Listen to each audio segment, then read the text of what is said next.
live, ladies and gentlemen. Getting live with it. Ooh. Getting live with it. Ooh. Happy Wednesday, Happy Jack. Wednesday. Happy Wednesday, Jay Smooth. How have you been, brother? What's new with you, pal? I've been pretty good, man. Just working on the show, getting some things done. Booting and scooting, baby. As the kids like to say, same shit, different toilet. Yeah, I heard that. Yeah. Same fight, different round, right? Yeah. Well, thank you guys for joining us today. Welcome to Hawkwind's Radio Picture Show. As always, my name is Jack Dwyer. And I'm Jay Smooth. Thank you guys so much for joining us tonight. We have an awesome show for you guys. I've really been looking forward to this one for quite some time. For those of you who have never been to Hawkwind's Radio Picture Show before, welcome. We are a show by Chicagoans, for Chicago arts, entertainment, media, music, a little bit of everything. This episode, I've been waiting for a very, very long time.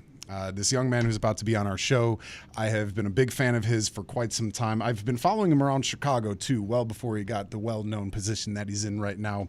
My new friend, we're friends now. My new friend is a singer. He works a lot in the Chicago theater scene. He is a puppeteer. And also, some of you may know him as Imp, who is one of the spawn of Svengoolie, which was a nationwide hunt to expand the Svengoolie universe. So for all of you horror fans here in Chicago, we got the guy for you. Everybody, please welcome to the show. It's a sincere, amazing opportunity to say this. Welcome to the show, Mr. Scott Gryder. Thank you. Hello, man. Thank you. Am I live? You Can you are see me? Oh, this live. is very exciting stuff.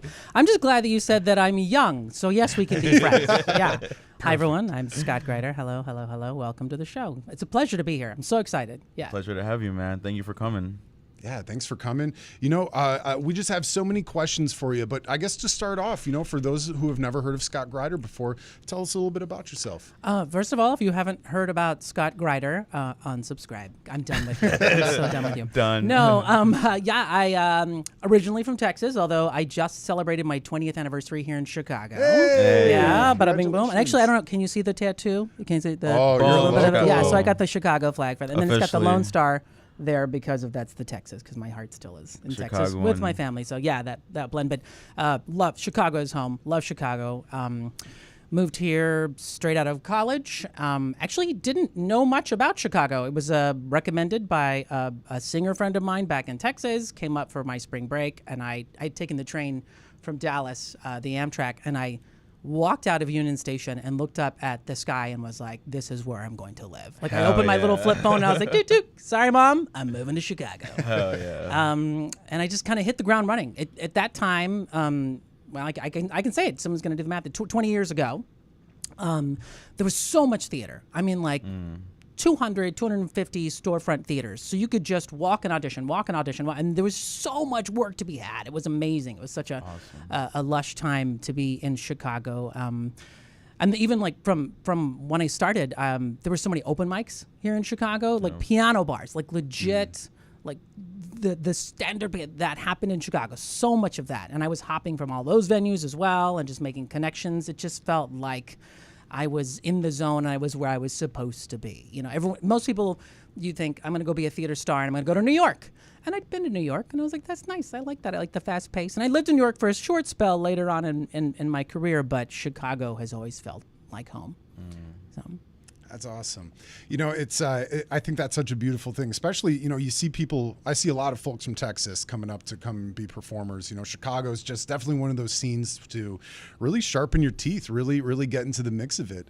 I always like to say Chicago is really like, you could be a medium-sized fish in a Great Lake instead of, being in an ocean of New York or California. Yeah, exactly. Yeah. But yeah, you could definitely make a big splash. And that Midwestern sensibility, there's something that it transferred from like my Texas Southern, you know what I mean? That sort of warm welcome that actually happens in Chicago too. It's that Midwestern hospitality, man. The Right. same as the Texas hospitality. Yeah.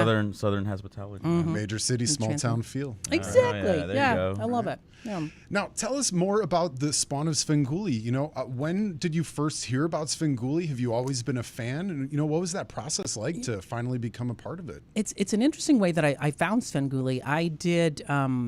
I joined a cast of a children's television show called Green Screen Adventures that was also at Weigel Broadcasting. in like 2011, I guess. And I saw Rich Sanguli around the studio. Like he was just another guy who worked there. And like I knew he was Svengoolie, but I wasn't watching the show. And not being from Chicago, I didn't grow up watching it. I mean, I had friends that I'd met that were like, "Oh yeah, Svengoolie's great. It's it's an institution here in Chicago." But for me, he was a friend to start and not a coworker. You know what I mean? Not like on in the cast together. Yeah. But I was doing the children's television show there, and I did that for like I don't know till like 2015, 16 till the station was ready to send it into reruns. And that's when I went off to New York, and then I did some things there, and then I came back, and then I landed my current job with the opera company, which has been incredible to have. I'm director of operations for the second largest opera company in Chicago, Chicago Opera Theater, and I've been with them off and on. It's just incredible because I've been able to be in the arts, and to have a box office job that's full-time is just unheard of in this city. So thank you, Chicago Opera Theater. And they're super flexible. So like when I told them that I landed Svengoolie, they were like, yeah, just take whatever time you need to go do the show. What? Nice. I mean, what job? What boss says that? Amazing. So, and I don't even know if they even watch me. Although they did buy the comic book. I've seen the comic book in the office. Nice. And I do have a coworker who I showed up and she was wearing my Imp shirt. Hell yeah. Yeah, it was very great. I actually didn't even notice. And then we were like doing lunch and she's like, and I was like, oh, yeah, thanks for supporting the show. So my start with Svengoolie was Rich, and it was like super casual, and it wasn't until I guess it was October 2022 is when they were looking for this, like when they released the national casting announcement that they were looking for the spawn of Svengoolie. And I'd heard that. Actually, I was at a piano bar, cabaret, and someone came up to me and was like, so did you hear about the Svengoolie thing? And I was like, no, I hadn't heard. And they were like, check the app. They're looking for auditions. And I was like, what? To be on Svengoolie? So I submitted an audition that night. I went home. It was like the cue was, why should you be a spawn of Svengoolie? Why would you be on the show? And I was just like instantly like, chicken spot. And of course I did actually already have rubber chickens at home. It just felt right. And it was like a literal year-long audition process. So we submitted in October. I didn't hear from anyone until after the new year. There were like some Zoom auditions. And the beautiful thing, and it's been this way the entire time, we get to have so much creative freedom on this show. We write our own scripts. We get to design our own props. The music, although we're using a catalog of like background music, we get to write our own lyrics. There's almost we're almost never told no. That's awesome. Like I just saw a show downtown last night, and one of the characters played a tuba. And now I'm going to ask for a tuba because I want to play a tuba, and I can't imagine they're going to say no. You better not say no. I don't. It's just so much fun. And so during the entire audition process, they let us bring whatever we wanted to bring. Like, who are you? What's your character? Tell us what you want. Instead of telling us, this is the character we're looking to fill, which I think is why when they landed on the three of us, Gwengoolie, Nasty, and me, it's almost as if we fit naturally the tropes of a television cast. You know what I mean? You've got the pesky little sidekick. You've got the goofy, and then you've got the bombshell. It just seemed like all of it just came together very organically because they didn't tell us what to bring. It was whatever we submitted from the start, and then they encouraged those characters and gave us feedback. One thing I love is that when I did that audition process went all the way through basically September of the next year. So it was almost an entire year of auditioning before they said, yes, you're a part of the show. When the casting director said, yes, they'd like to keep you, and they really want you to use that voice. And I was like, what voice? Your character voice. And I'm like, no, that's just my voice. I'm not putting on a voice. This is actually what I sound like all the time. And I was like, okay, great. So yeah, it was a whole year-long audition process. And then they put us through the ringer for a whole year after that, writing scripts, coming up with material, rehearsing and producing movies like that would never be seen by an audience, just so we had an entire year under our belt of hosting a horror show. Wow. And then that bonanza after that is when they actually started releasing our content. Oh, shit. So it was like a 2-year investment of audition and training before they even put us on television with our own episodes. Yeah. That's cool because it's like you said, it's such a major institution, especially here in Chicago. You know, you really want to make sure you got the right people, and it sounds like they got them. You know, congratulations on the job. That's so incredible. Thanks, but it's a gamble because he's so beloved. It was a matter of will they revolt? Will they accept us? You know. And so they wanted to make sure that we were in alignment with what Rich had been producing before we got there, so that our voices kind of meld into the Sveniverse before they introduced us to his followers. Yeah, his fans. Yeah. You know, one of the interesting things I read about when they were going through the process of getting the Spawn was that Rich isn't going anywhere. Sven is Sven. Sven is the longest running horror host in horror host history. Elvira is right on his tail too. And you know, I think that's so awesome and noble too of you guys to be there and keep pushing Sven into the multiverse. I mean, this is the reason they looked for us, is because his fan base is still growing and they want more content. And for one person to have to produce all of that new content, that's a lot to ask, because again, we don't have a team of writers. We're writing all of that ourselves. We're directing ourselves. And so when you're doing that every month, at least, you know, we're doing one movie every month now, but when you're doing a movie every week, that's exhausting. That's how do you come up with everything, much less stand in the studio and actually make it happen. So the reason they brought us on is because the demand got higher. And so to produce more content, hey, you bring in more characters, and so that it kind of spreads that sort of creative energy around. Yeah. Now, speaking of characters, how did the character Imp become to be, and what were some inspirations behind that? It's me. There's really no, I know, it's like, I feel like most of it is just me doing the things, like sort of being who I would be in public, but then knowing that I have a little bit more freedom, that I'm not going to get maced if I do this kind of thing on the red line. You know, if I did it on the red line, yes, they might kick me off. But doing it on the show, it's been approved, so it's okay.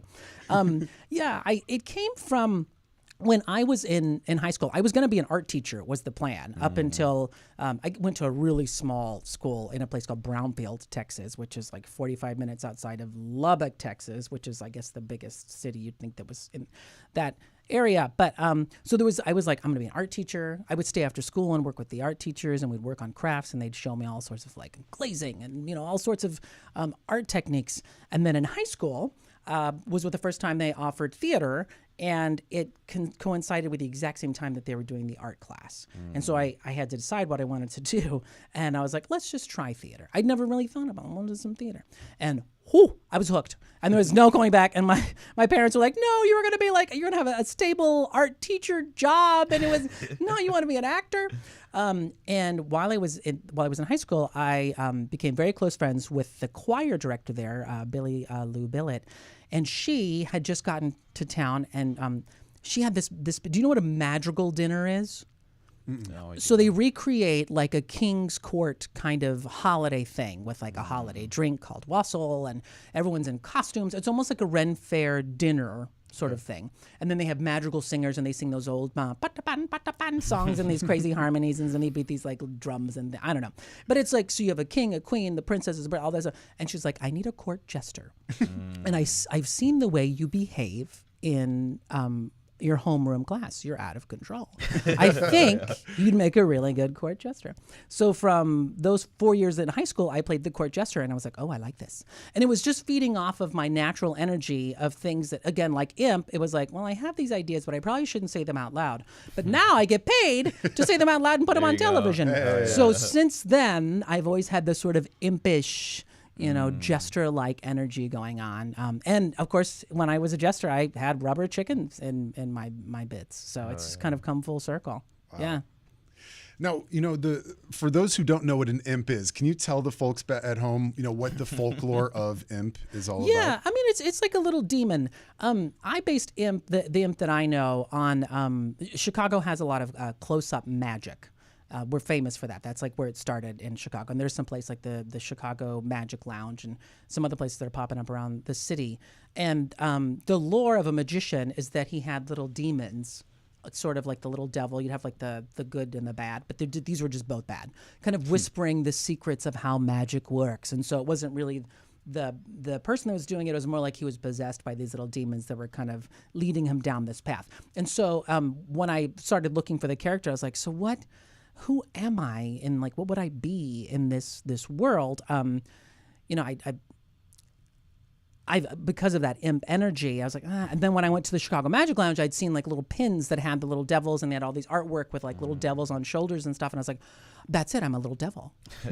And I've always been the sidekick. That's sort of my energy. So that's where I came from. So the imp is that little devil, the little mischievous kind of whispering in your ear, telling you, go do the thing that you're not supposed to do.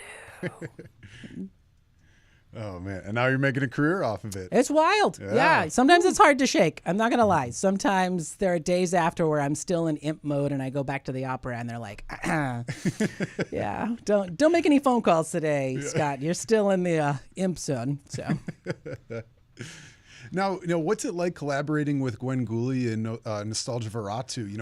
What's that like? And I would love to be a fly on the wall in one of your writers' rooms. We're in the groove now.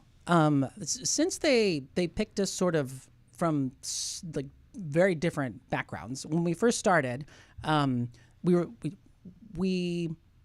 brought to the table like our strengths, but we hadn't really gelled. And then so I think it was a brilliant idea to have that year working together so that by the time we aired, we were clicking. And I think even now, because we don't just write for ourselves, we write for them as well. So we had to learn their voices.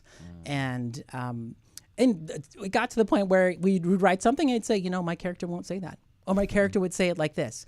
And that's great because then we started to even bond even closer and get to understand what each of us really wanted to create with our characters. Bill, of course, is a radio legend, comic legend. So when we auditioned, we actually went up against Nostalgia Veratu. Like that was the audition. Shit. So we came in as our character, and we had to improvise. There you go. With Bill. I mean, we'd never met him. We just showed up, and he just started, and we had to prove that we had the chops to keep up with him, and it was scary. I mean, he's fast, and especially when he's in character. He's just, the wheels are turning at a point you're just like, this is frightening. When he's off camera, he's he's still very funny. He's still got lots of jokes going on. And sometimes he's a little too fast there too, but he's a lot more chill. But once he gets into nasty mode, so coming into being on the set for the first time and then meeting Bill and he's just going at you. And you're trying to, in a way, like I developed my character through the audition process, but this was the first time it was on its feet with another person in the dungeon. So that's a lot to take in. And then you're like, oh, what's my physicality here? And like, what does my voice sound like in this space? And I'm all of a sudden I've got a microphone, which I've been just doing Zoom before. You know what I mean? So there's all these layers. And then Bill comes at you with all these like comedy prompts and you're like, ah. So Sarah and I auditioned on the same day. And she happened to be walking out at the same time that I was kind of doing my thing. And they said, hey, actually, why don't the two of you do something? And I'd never met Sarah before. So we quickly turned and we're like, I'm going to do this if you do this. Okay. And it just clicked. Like the instant connection of trust was there. And we executed our little scene quite well, I think. And that was it. Okay, thanks. Well, and they had a whole other round of people coming in to audition. So there was no done deal on that day. So that was my first taste of Bill. But as soon as that was done, Sarah and Gwen Gooley and I were just like, oh yeah, we click really well. Thanks for that. That felt really good. And so when they told us that you're officially in the cast with Sarah, I was like, oh, thank goodness, because I trust her. And with Bill, I was like, you're frighteningly intense. So I was like, and now we banter, and I understand. I'm at a more comfortable level. But at the start, Sarah was sort of my lifeboat. And it's funny, we have 3 different sort of dressing areas, not quite rooms. And since the beginning, Sarah and I have shared the same space. I have my own space where like I get dressed and stuff, but otherwise I'm always sitting with Sarah and we're just kind of gabbing in the back. Yeah. That's really cool. Now, what does an average day look like? You know, you walk into Weigel Studios. What's the first thing you do? How do you get into the imp character? It's the makeup. Yeah. I never really had any makeup training, but when I started doing the children's television show, Green Screen Adventures, we the premise of that is it was like to promote literacy. Children would write stories, and then we would have our team of writers, one person, would turn their stories into scripts that we could act out, and then we could be like, hey, kids, if you like this story, your story could be on television too. Just write to, the show. And they were doing a lot of like little clip-on things, little clip-on bunny noses and ears on headbands and things. And those sorts of things hurt after a little while, after 8 hours of filming. And I was like, what if we did makeup instead? And they're like, sure, whatever you want, bring your makeup. And I had my makeup from college, and so I started doing the makeup. And I realized how important that was to my character. And all of any previous theatrical experience, you'd put on just a little bit of something, if at all. And you kept it really basic. And so for me to express it was as if all of that art training all of a sudden came together with my theater training. And I was like, oh, this is really nice. Like, it just felt so right. And honestly, we went national, Green Screen Adventures went national the next year. And so we just submitted for everything that we could possibly be nominated for a national Emmy for. Directing, editing, costumes, makeup. And we got nominated all 4 years for our makeup for national, and we won 3 out of the 4 years. That's wild. Yeah, That's I think huge. that 1 year we lost was to Goosebumps. Of course. And I mean, come on, that budget. But the thing is, I think they were filming in Canada, so I don't know if they really should have been bumping it. But yeah, I'm kidding. I love Goosebumps. I'm getting Goosebumps now talking about it. Yeah, so I think it starts with the makeup. I get there, I just get in the zone because we have a short time we only have one makeup artist. And so they're rotating with painting Gwen and getting her wigs on and that sort of thing. And then they've got to get Nasty into makeup and his nails. That takes because you got to glue those things on. And his teeth. That's a touchy subject. And they're very fragile. And luckily, I do most of my makeup except for the prosthetics. I have the makeup artist does my prosthetics. Thank you for that. And so for me, it's the first thing. I put on some music. It kind of depends on like what the script is going to be. If it's super spooky, I go into I'll play a Halloween playlist. If it's a goofy show, I'll put on just like quirky background show tunes or whatever to kind of get me in the mood. But it's the first thing is always put the eyes on. And which actually, I don't know if you've ever had makeup like right around your eyes, but it totally changes your field of vision for some reason. I don't know why. Nothing's on my eyes, but as all of a sudden I'm like running into things, which is not good when you put on wings, because then you take up more space than you're expecting because you have the wingspan and then you're kind of blinded. So you at home, if you ever want to be imp for Halloween, make sure that you have someone going with you when you cross the road and things, because it's not just as simple. I've got makeup on now. But the makeup is really what gets me going. Yeah. Cool. It's funny because we only film 2 to 3 days a month. And it's like the first day I'm always like, wait, how do I do this again? I don't remember how that, and then all of a sudden it clicks and I'm in it. And then I'm even like more impish in that moment than when I'm on set. Like as soon as I got that makeup on, it's cooking. Yeah. So don't ask me anything because it's going to be a lot of baloney whenever I give you the answer. Yeah.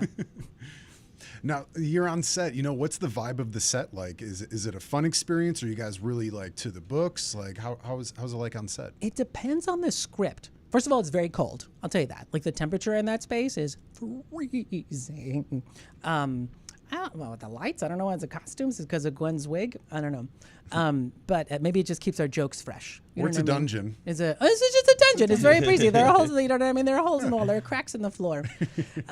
It's super chill. I mean, but it depends on what we're filming. So like if it's a music video type scene, then everyone's up there and it's hectic and everyone's like, I'm on a ladder and someone's doing this with a string and a bat, and it's like, okay, great. And we set it up and we record it, and that's a lot. But sometimes like we have like there are different levels of what we're filming. Like our bumpers that come in and out of commercials, those are usually one and done, pretty straightforward.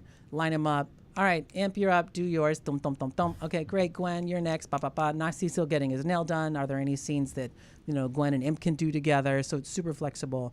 But then when like a bigger thing comes up, then it's like all hands on deck. It gets serious. Whoa. Yeah. And that's with House of Svengoolie. When we film with Rich, it is like being with Elvis. Comic royalty. You know what I mean? Yeah. It's like all the Three Stooges put into one person, and you kind of want to take a knee. I mean, you'll see him out in like the shared space, out of costume, and he's just making copies of the copy machine, and he's just charming, and you're talking la la la la. But when he comes in as Svengoolie, there's just this sort of energy, and you get chills, and he's funny. It's not like he's like, all right, nobody talk to me and go sit over here, at my desk. No, he's making the jokes. He's cooking. He's in it. It's just there's so much, like it's like a generous authority with him. Yeah. And he lets us play. I mean, I'll be running circles around him literally while we're reading a script just to kind of see where I want to go with it, and he's totally cool with it. You think he'd be like, calm down, kid. But no, he's just like, whatever you need. I remember one time Gwen punched him in the arm in a take. No, she was like, ba ba ba. And we were all like, you don't touch Svengoolie. Don't break Svengoolie. And we were all like, but no, he liked it. He liked it. Yeah. It's always great when you make him laugh. That's the beautiful thing. And typically he writes our scripts for us when we do the bits for his shows. So when he writes something and then you do it the way that you can tell, like he had just pictured it, it just feels so good. Yeah. What's the best way to make Svengoolie laugh?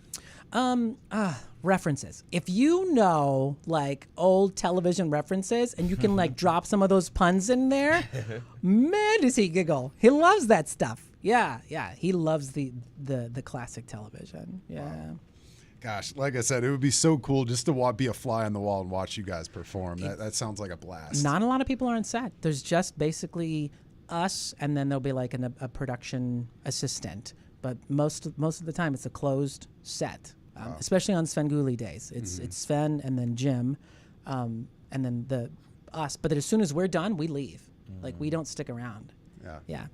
So what can we expect next from the House of Svengoolie? What do you guys got coming up this holiday season? Oh, yeah. We have a vinyl coming out. This new one. I'm kidding. No. You're a singer. We're talking about because Sarah writes so much music. I want, and of course, our some of our production team has agreed. We'd love to do. There are like piano bar venues here in Chicago. We could book a night and do like a musical review of all the things that we've done on the House of Svengoolie so far. But she's not so much into the live singing as the pre-recorded. So, what do we have coming up? We have more. We're doing so much more. When we started, we did like. For House of Svengoolie, we do a movie, wait a couple months, do a movie, and now we're doing sometimes 2 movies at the same time. We'll do one movie on a Monday, next movie's on a Tuesday, then we do the Sven movie on Wednesday. So we have a lot more content coming up. And we've actually planned out through early next year even. We've got some incredible titles coming up. And modern stuff, too. We just did Blair Witch. So we've got some more kind of 90s, 2000s movies coming up as well. Yeah. Very cool. Sven's always been one of those guys who, ever since I was a kid, I always remember going to like comic book conventions or the zoo, and he was always being a part and mixing with the people. Is that something that he's instilling in the House of Svengoolie as well, for you guys to come out and be a part of the community and try to, interact and bump elbows with people? That is a goal. That is something we're planning. The thing is, we don't want to step on anyone's toes. It's still Sven-averse. It's still Sven's show. And so that Chicago connection is definitely rooted in what he has brought to this show. And so there's a little bit of this is his playground. He's ruling it for now. But we are looking to kind of ease our way into that. And people are asking, on social media, there were posts, is the squad going to be at C2E2 and that sort of thing. So we respect that this is his domain, and we're not going to move into that unless he's ready for us. And if the fans are ready, that's I think a part of why the studio took so long or took their time to introduce us to his fans was they wanted to make sure that the fans were open to having us. It's kind of abrasive. Imagine, you've got, let's say, what's the show, like Friends, you know what I mean? All of a sudden there's a new neighbor that comes in after 7 seasons, and you're like, I don't know. No, we just like our friends. I don't want this nosy neighbor all of a sudden. So they kind of eased us in, but we were mostly on the social media, or we do like one bit every now and then, because we wanted to test the waters, and we wanted to see what the audiences were thinking. And each platform is different. I'm sure when it comes to like Facebook, YouTube, Instagram, and TikTok. I mean, it's a whole different audience. And so you're actually trying to curate one performance for 4 different audiences. That's pretty complex. And so I think they were just sort of tiptoeing in and just kind of getting a feel for how to introduce us without causing, backlash or rejection. So, yeah, it's something where we're kind of taking our time, and especially with in person. We actually have something big coming up later next month that we'll be announcing pretty soon. So. And has anybody had like a negative reaction to watching like the spawn of Spanguli come on? Was anybody like, oh well, we only want Spanguli? It's like my dad once said, and I'm sure he got it from something else. It's like opinions are like belly buttons. Everyone's got one. So some of the opinions haven't been the most glowing for each of us. It's been sort of, I think my character gets the brunt of it because I'm the one causing the most trouble, and I'm the most sort of like curdling in the scene. You know what I mean? Like, I think what Gwen brings has that sort of historic horror host feel, the Elviras, you know what I mean, that sort of energy. And so that fits seamlessly, I think, from a general audience perspective, to say, oh yeah, that character fits here. And then with Nostalgia being a vampire, and so there's, he's sort of that sidekick. And so I just kind of went, I'm coming in, like, oh great, he moved in, and what's he doing down there? And it's like, oh, so it took a little bit more of shaping my character to fit into their dynamic, I think. I thought they did a really good job of the 3 characters they brought in for Nostalgia Veratu to kind of, cater to the older audiences. Gwen Gooley for sure attracting the female audience, and so a lot of dudes probably. And like for you, your mannerisms in your past work with children and doing puppeteering. I'm nervous about what you're about to say. I'm really take this as the best. Where compliment. are you going with this? I have a rubber chicken nearby. Chicken battle. Chicken battle. There you go. Oh, mine squeaks. Yours doesn't squeak. Well, yours is frying, so he's screaming in agony. It's totally worth it. Thank you for being fried. Oh, that's the best kind of chicken. Yum. I guess the point I was trying to say is that you really cater, and I think it was an important thing to bring you into that role of being able to cater to like the younger audiences. You're very much like a Pee Wee Herman Munster, if you will. Totally. Have you heard that yet? Yeah, I thought that in the way. I have heard the Pee Wee, and actually, it'd been a while since anyone had compared me to Pee Wee. And then when I started doing the show and online, they're like, hey, it's like Pee Wee Herman. Yeah, it's a family show. You know what I mean? It's multi-generational, and you're right. Yeah, we each kind of bring something that's relatable to the different demographics, for sure. I recently started watching the Pee Wee as himself. I don't know if you've seen the documentary about Pee Wee Herman that came out. And I mean, I watched Pee Wee's Playhouse a little bit. Didn't get to watch a lot because I think my mom was like, what is this chaos? I don't want this to encourage my children to be this chaos at home. And so after kind of watching the first half of it, I thought, oh my goodness, I do a lot of the same things Pee Wee does. I mean, even when he's being interviewed just as Paul Rubens, whenever it's like, I feel like when he's being bratty to the interviewers and things, I'm like, oh, that's me. That's the way I respond. Oh, yeah. So it's flattering. It's very flattering. Yeah, I do appreciate that. Now, who were some of your inspirations growing up? What made you want to get into theater, and who did you really idolize growing up? Oh man, and even now, it's. I think I was raised on PBS. Support public television. Preach. Yes. Yeah, I think where a lot of my characters started was from the Sesame Street. I grew up watching a lot of Sesame Street. I had a lot of Sesame Street toys. Back then, they had the pull string thing, so a lot of my toys you'd pull in, got any bird seed, that sort of thing. So I think that's where my passion for the character development came from Jim Henson. Obviously, some of the most iconic characters. And when I was doing the children's television show, I had a spreadsheet of like character voices that I could bring in because we were doing sometimes 3 or 4 short stories in a day, and I didn't want to be like, okay, so what is the zebra going to sound like? What's the turtle going to sound like? And in a spreadsheet, and a lot of the voices were based on, at least in my head, maybe they didn't come out sounding like, but they were based on the Jim Henson characters. Yeah. So I never really thought of myself. I never actually even thought about exploring being a puppeteer, but seeing those characters and becoming familiar with those voices set me up for what I bring to the table as an actor today. Cool. Now, what made you first want to get into puppetry? You've been in it for a little while, and yeah. Again, like makeup, wasn't trained in it. I think it came from me being an artist and like loving working with my hands. It came out of sheer boredom, actually. I was house managing at a small theater company in Lincoln Park, and we started renting one of our upstairs spaces to a church for their Sunday mornings. And being the head house manager, I was the one that had to get up at 6:30 and get to the theater by 7, make the coffee and things.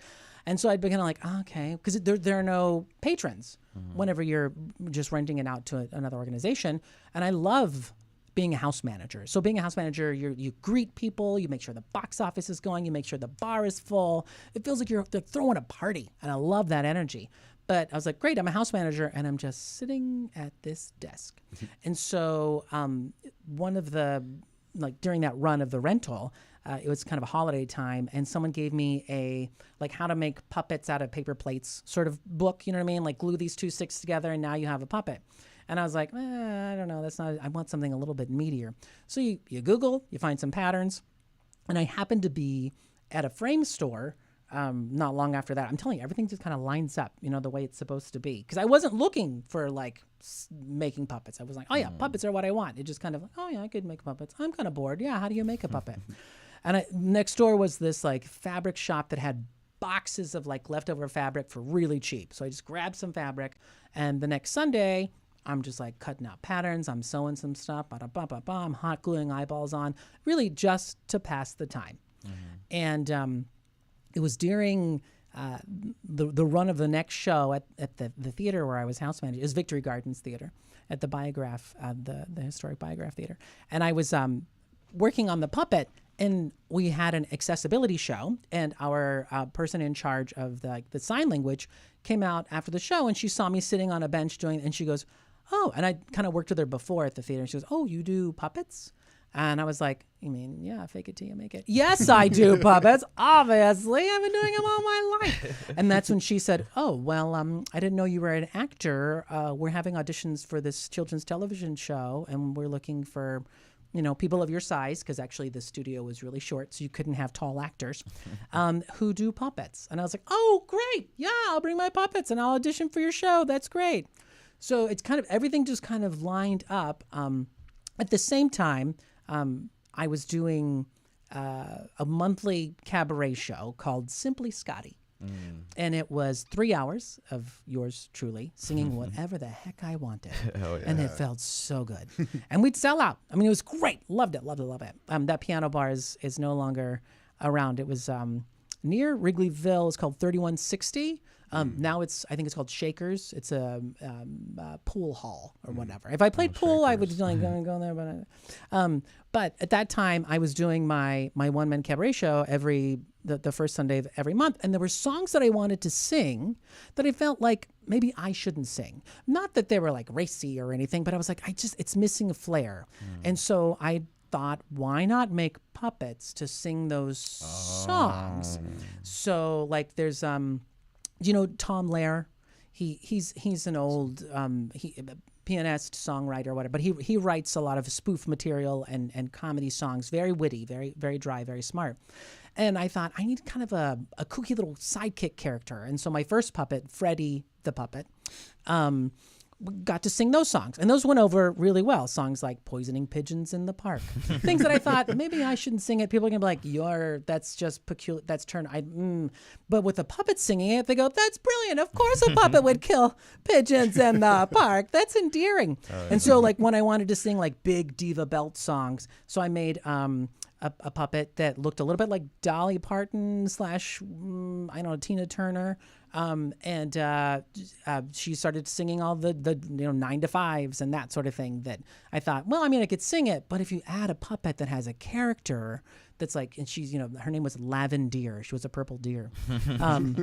She could sing all those country and Shania Twain songs that might have felt a little, I don't know, out of place for me, but with a puppet, I could sing what I wanted, which was great. So all of the puppets sort of came together at the same time. Yeah. And I wasn't seeking it. It just came to me. And then, cool. You watch some YouTube videos, and after about 5 minutes, you're a puppeteer. Learn anything on the internet these days. Exactly. Yeah. I'm going to be a surgeon someday. Brain surgeon. YouTube.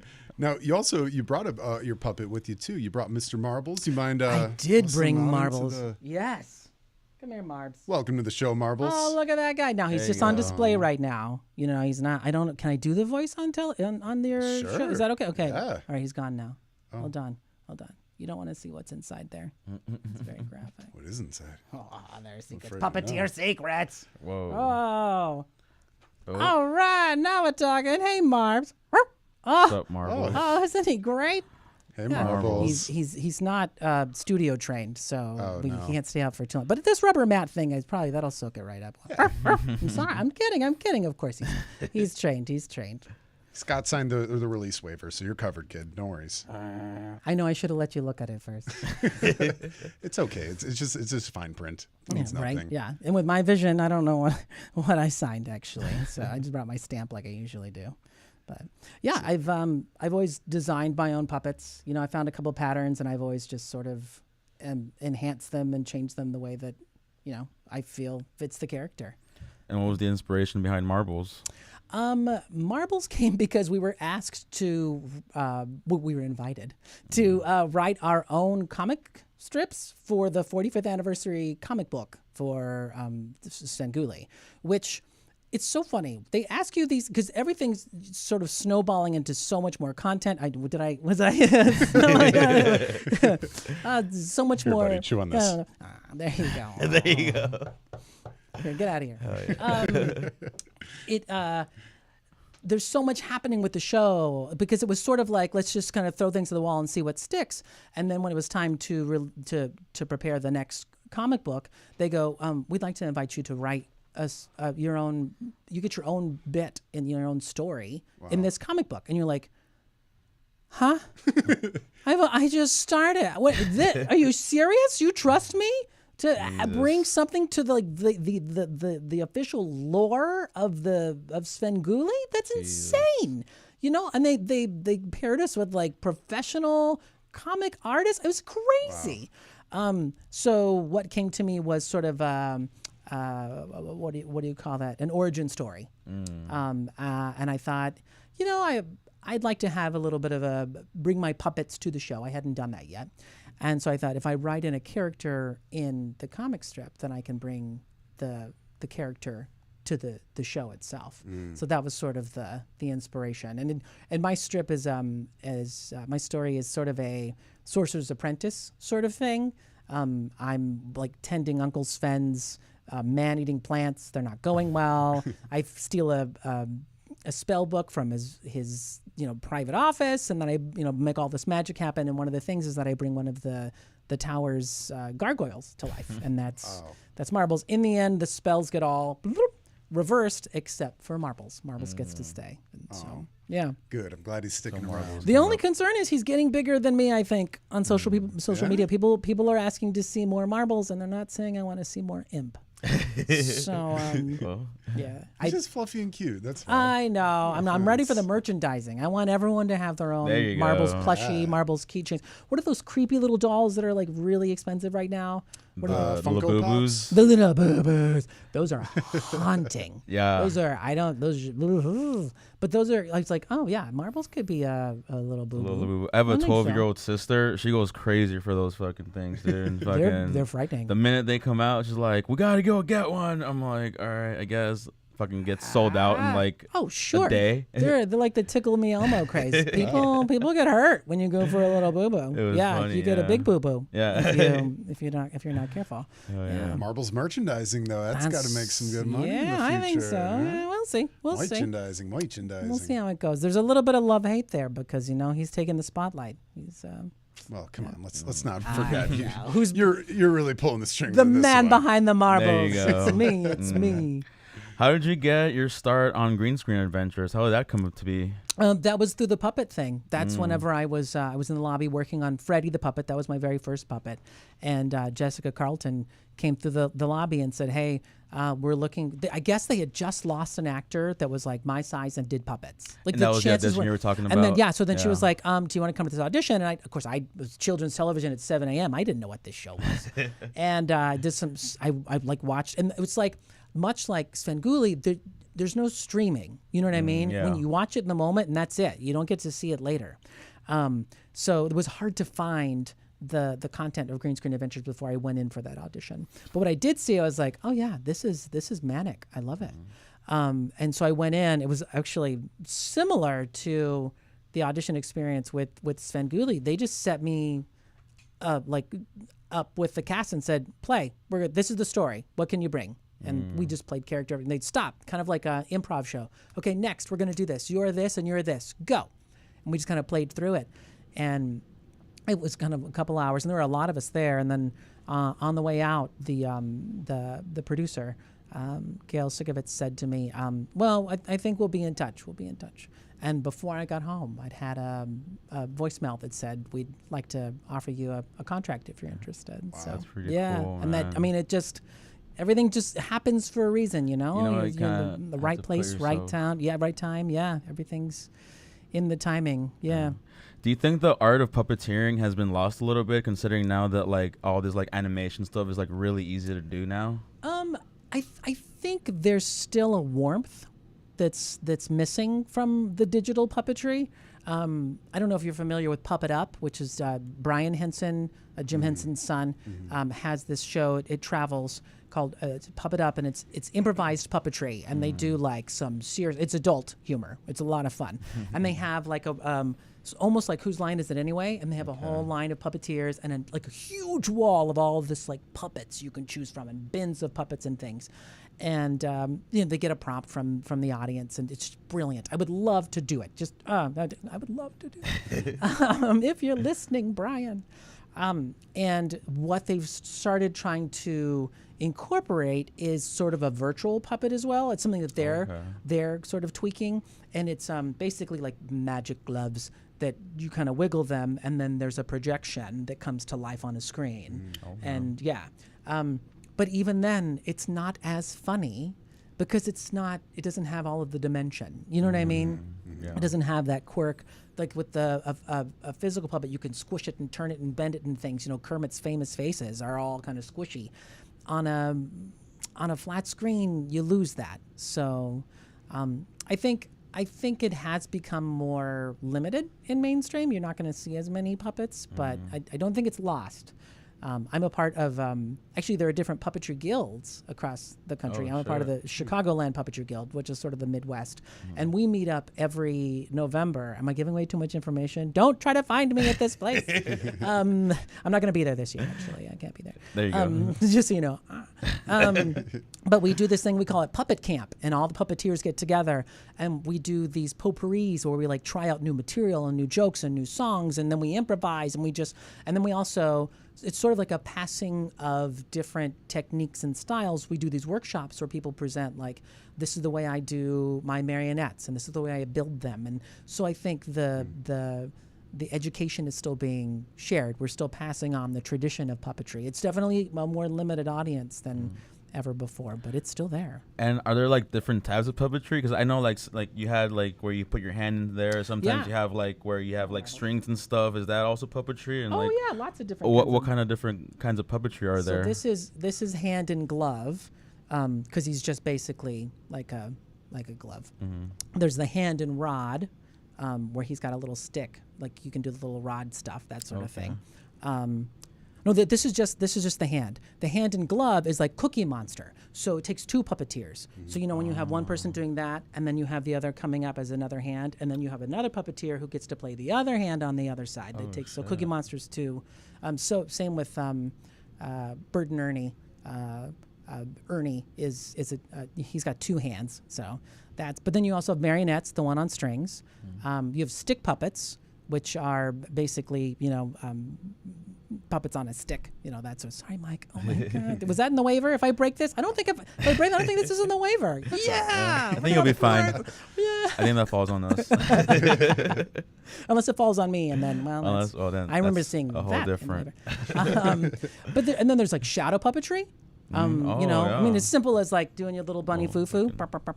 That's something. But also, there's the cool thing. There's a lot of puppeteers who take their shadow puppetry show, because you have to have very precise like scenario to put on a shadow puppet show, because you have to be able to like control the light. You know what I mean? So if you're doing it in a public library or something like that, to get all the light out is nearly impossible.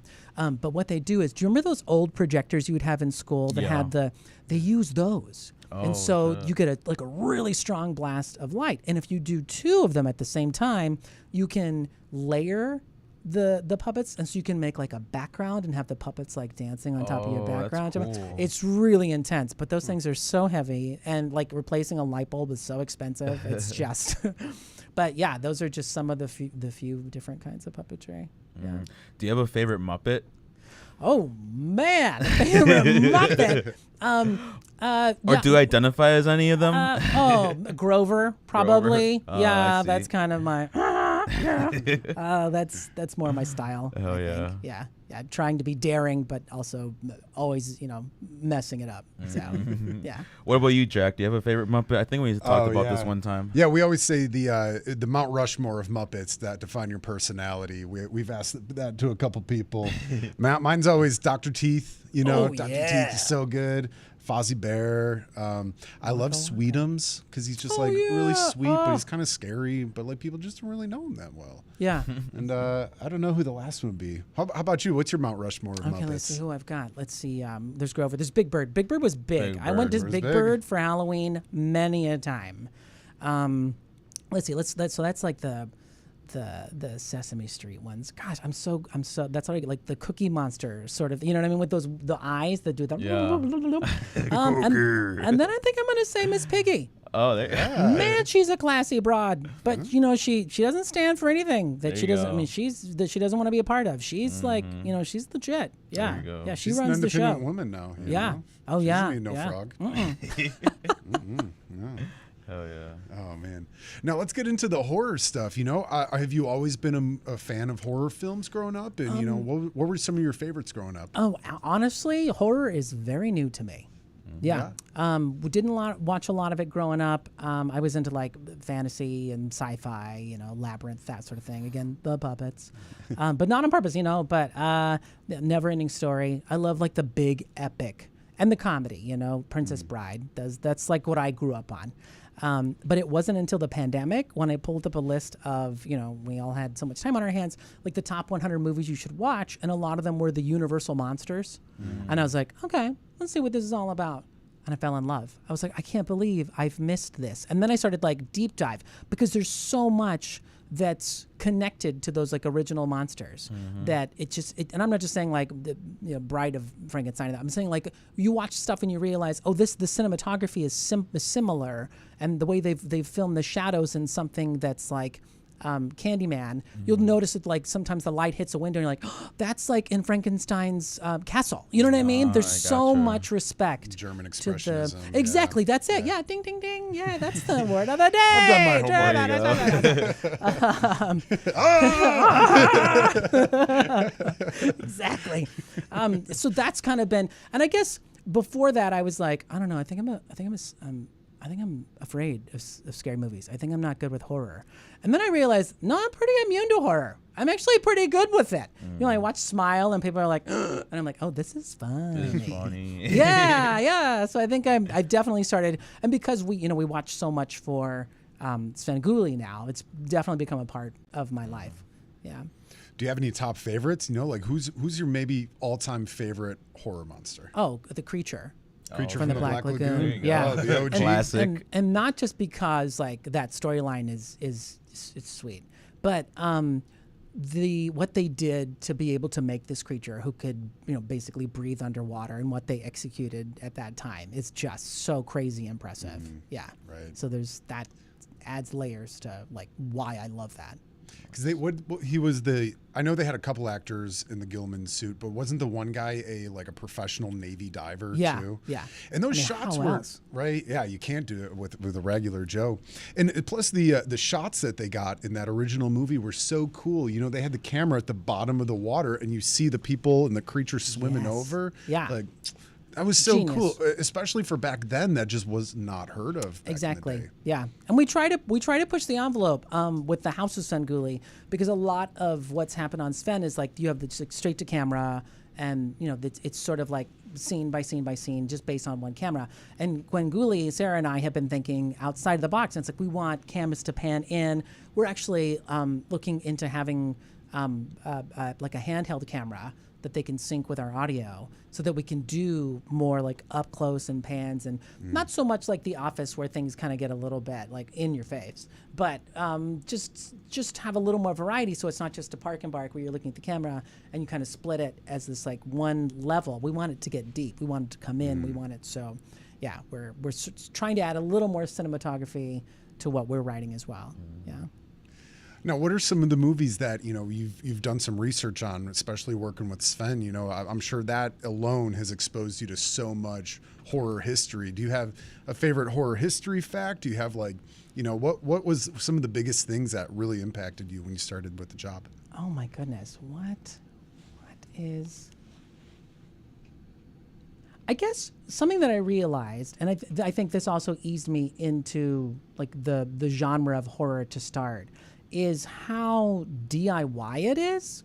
You know what I mean? Like when you see like the smoke effects or makeup and props and things, you can see the seams on these things, and they weren't even filmed in HD. You know what I mean? So I think that's something that brought me to it, to say this has kind of been my life personally, is that like doing the puppets, doing my own makeup and things was like, oh, horror is very much on a dime, you know, and similar to like with Svengoolie, we get to make our own props and things, but because of that, like I'm taking a paper towel roll and hot gluing some felt to it and being like, I know what this is. This is now my new invention.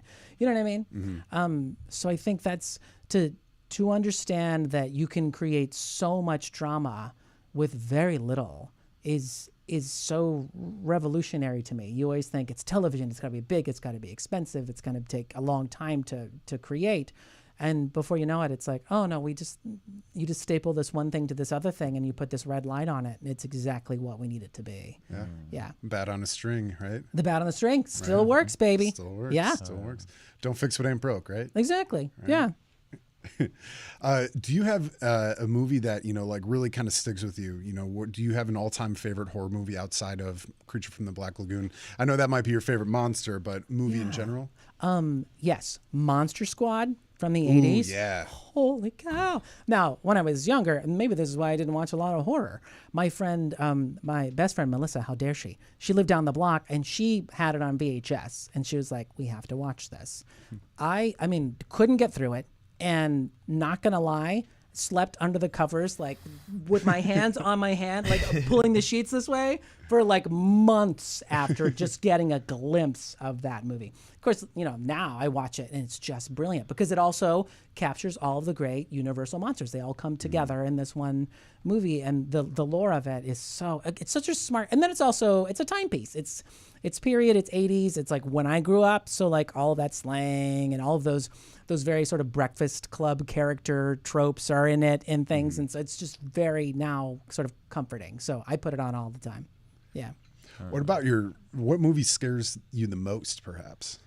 In general, I'm gonna use blanket zombies. Yeah. Anything with zombies really creeps me out because zombies are like the one thing that could happen. You know what I mean? True. Yeah. The right scenario, you could get zombies chasing you through Target. So, I mean, it's already happening. Fentanyl.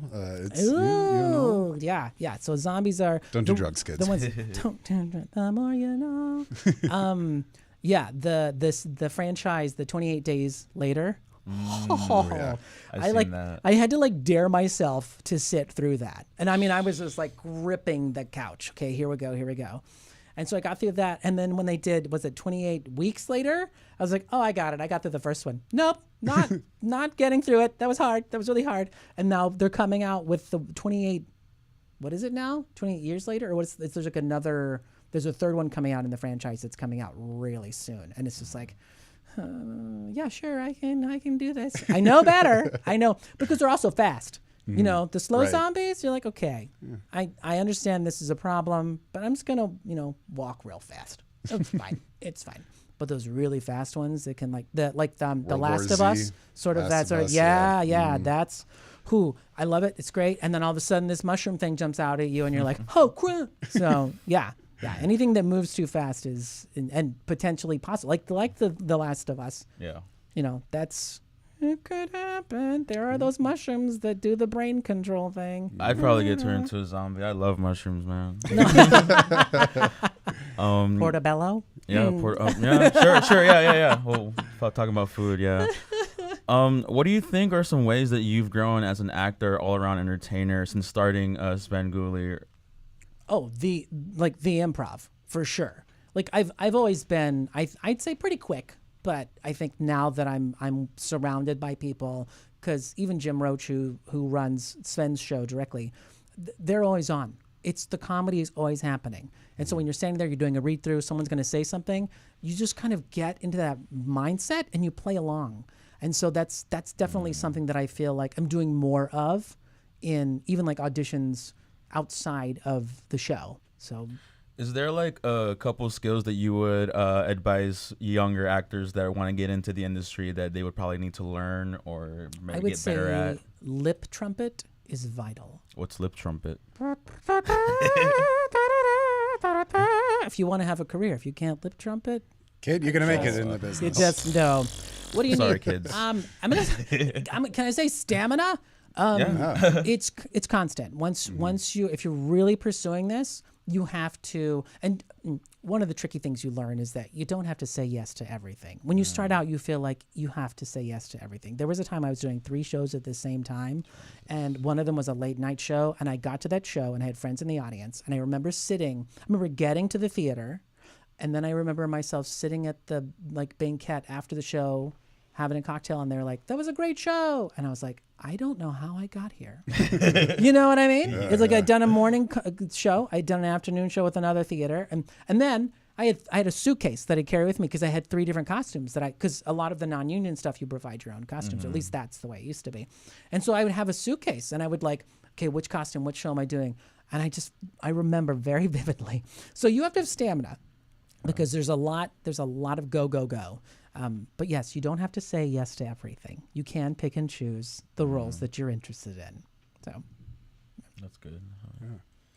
Now you're a singer as well. I saw you're a tenor. That's right. Yeah. Are you singers too? Do you sing? Not really. Yeah. No. Such confidence. My go-to karaoke song is "Toxic" by Britney Spears. Ooh, crowd pleaser. Very nice. Mine is Tina Turner's "The Best." Oh, there you go. Because it's got that bass line. Bum, bum, bum, bum, bum, bum, bum, bum. Everyone loves it. Yeah.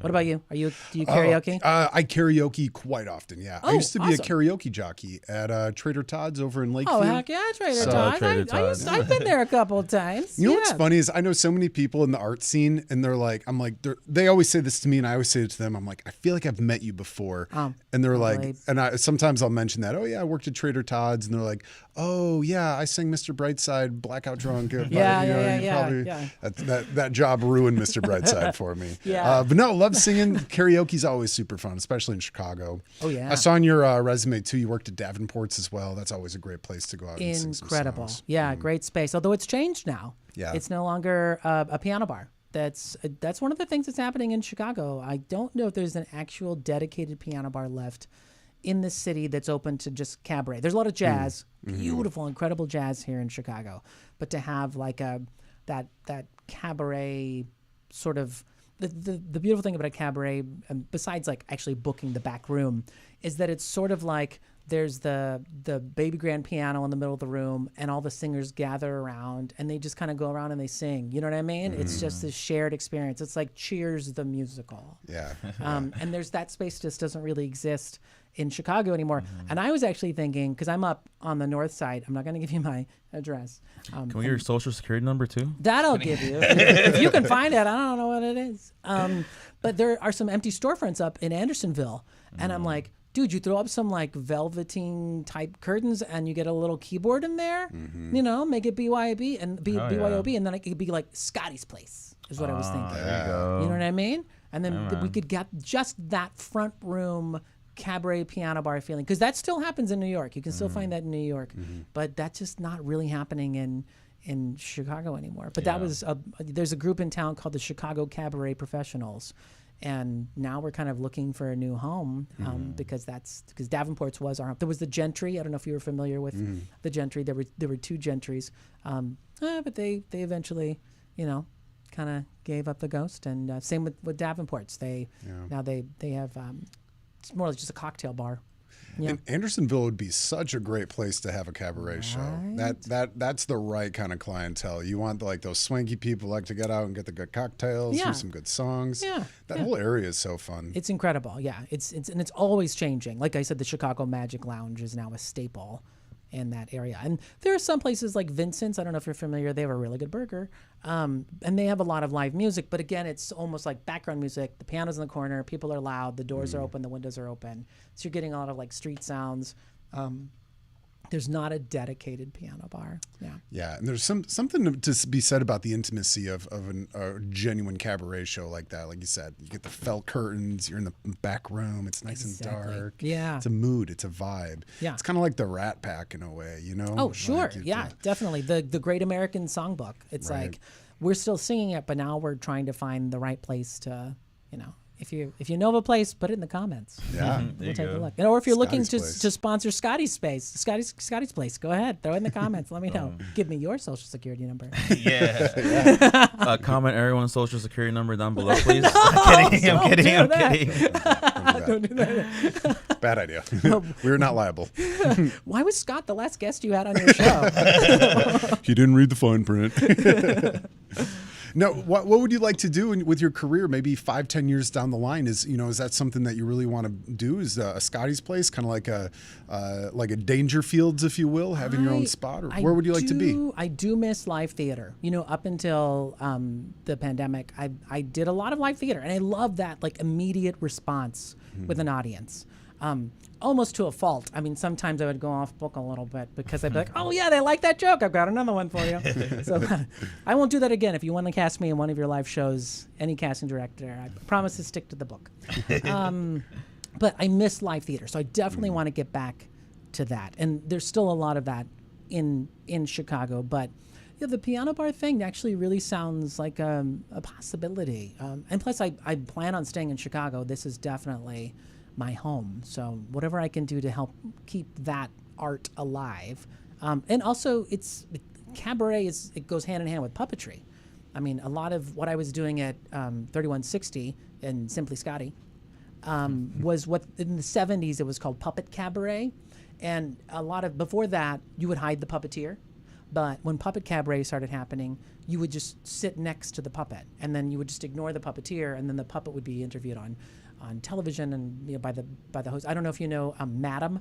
She was a big puppet in the 70s. She actually had her own spin-off television show, I think, with like B. Arthur.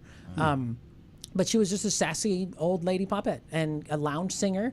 And, you'd see the puppeteer sitting on the piano with her or sitting next to the piano, but it was really just about her. And so to open a place like a piano bar in Andersonville, you could then also incorporate the puppetry and other arts. That's pretty cool. Sure. Yeah. Really cool. Yeah.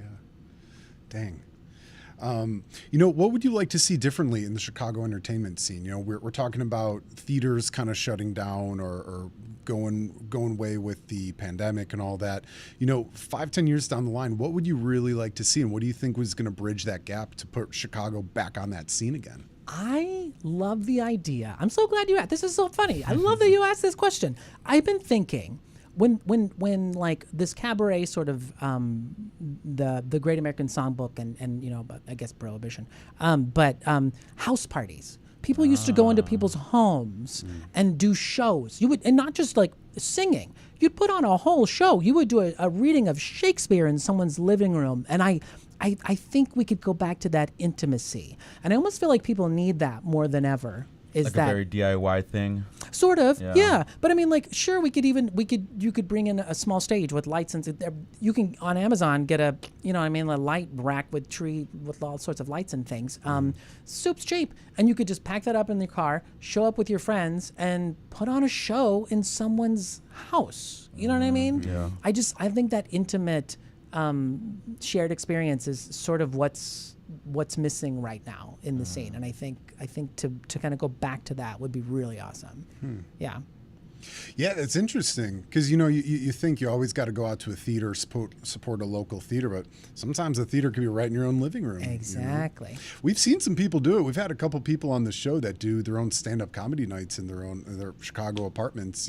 Oh, I mean, yeah. pop-up shows are happening. I love that idea. Yeah. I mean, we clear it with your neighbors first. But yeah. But I kind of thought, if it wouldn't be, I think it's a very lucrative, if you could get all your ducks in a row, because depending on what show you wanted, let's say you build like a package of like, these are our 10 shows and this is our cast or whatever. And you could have a rotating cast because, let's say someone's doing another show at the time. And so you bring in someone else to cover. So you just have this sort of like pool of talent that knows these 10 shows. And then you're like, okay. And then we'll also bring, a Romeo and Juliet to your house. And then we're going to have like a special, love cocktail that we also bring along. You know what I mean? It could become an experience. Yeah, that's pretty cool. Or you could even include the people in the show. You could be like, okay, in these 2 bit parts, people could like bid on them beforehand or whatever. Like, oh yeah, the host is like, oh yeah, I'm going to have 10 people over and I think these 2 people would really like to do it, or we'd like to put them on a spot because it's their birthday. You could give them one of the scripts in advance and they could join the show. That's fun. Yeah, that's pretty cool. I don't know, maybe it's chaos, maybe it's the release form would be pages and pages. Never know until you try, man. Yeah, Scotty's Place, and then Scotty's Place on tour. Boom. Yeah. Now, with your past as a singer, have you ever had any roles that really stuck out to you that really meant a lot in the past that kind of warped the character or the performer you are today? Yes, but not with singing. I did a one-man show. It was like a 70-minute show called Buyer and Seller, and it's sort of based, in fact. So Barbra Streisand built her like Malibu estate, her farmhouse and things. It's huge. It's really sort of a compound. But in the basement of the house, she actually has like little stores, like an old-fashioned, like a little thoroughfare with little shops. Like there's a doll shop and an ice cream shop and the clothing store and stuff. And the thing is that it's all filled with her stuff. So she buys, she collects things and then she puts them in her basement. And so a playwright was like, well, wouldn't she want to go shopping in her little stores? And so someone wrote a play about someone who gets the job of being the shopkeeper in all her little shops. And she comes down and she kind of haggles with him and buys her own things. And along the way, she kind of realizes that, oh, he's quick. He's, I've put him through his paces and he can keep up with me. So they start to form maybe a friendship. Is she using him? Like how do you befriend a celebrity of that magnitude? You know what I mean? So there's like trust, but then also like, oh, we're great friends. And then you realize, no, wait, maybe she's just using me. I don't know. You know what I mean? It's so complex. But I played that role, and I think it was like 12 different characters. And the adrenaline rush of being able to start at the very beginning as sort of the storyteller, and then I go in and I play all the characters, including Barbara, through the end. When I was done, I was so thrilled. I was like, I could do it again. I can do it one more time. Like, it was just so energizing. And then I got to flex all my character voices and all the manners. I'm a very physical actor. So when I'm like looking for a character, it's like, what is my thing? Like with Imp, I was like, I don't understand. What's my, and I was like, oh yeah, that's Imp. He always gets these great ideas. You know? Oh, I've got it. Great ideas. And so being able to create all those different characters and play them was just so satisfying. And then I won a local Jeff for the role as well. So Hey. it's like the Chicago Tonys. Yeah. That's so cool. Not at Radio City. Yet. Yet. There you go. Now, is there a role that you've always wanted to play? Ooh, yes, but I'm not quite there yet. So, and it's so, again, I'm just drawn to the peculiar side characters. Are you familiar with Wicked? Oh, yeah. Okay, so one of the professors is a goat. Mm-hmm. And I'm just obsessed with that character. The minute I saw him, I was like, I want to be the goat. How do I get to be the goat? We all want to be the goat. I'm going to be the goat. Not a bad idea. There So that is a dream role. It's so random, but when Wicked comes through town, I'm like, I'll pay whatever it costs. I want to see that goat. Yeah. There was a time when they were preparing Frozen for the stage. I'd gone to the movies to see the original movie with my my younger brother and his wife, my sister-in-law. And we were watching it, and as soon as Olaf comes out, they both look at me, and I just kind of like melt in my chair. I was like, yeah, I'm a little bit Olaf, I guess. And so that was also a dream role for a while. And then I saw it was a puppet. They're also Olaf was going to be a puppet, and it is a puppet. It's a stick puppet, like a trigger puppet. So you kind of pull a trigger to make his mouth move. But I was like watching the puppeteer deal with that puppet the entire show. I was like, I don't know if I want to do that 8 shows a week.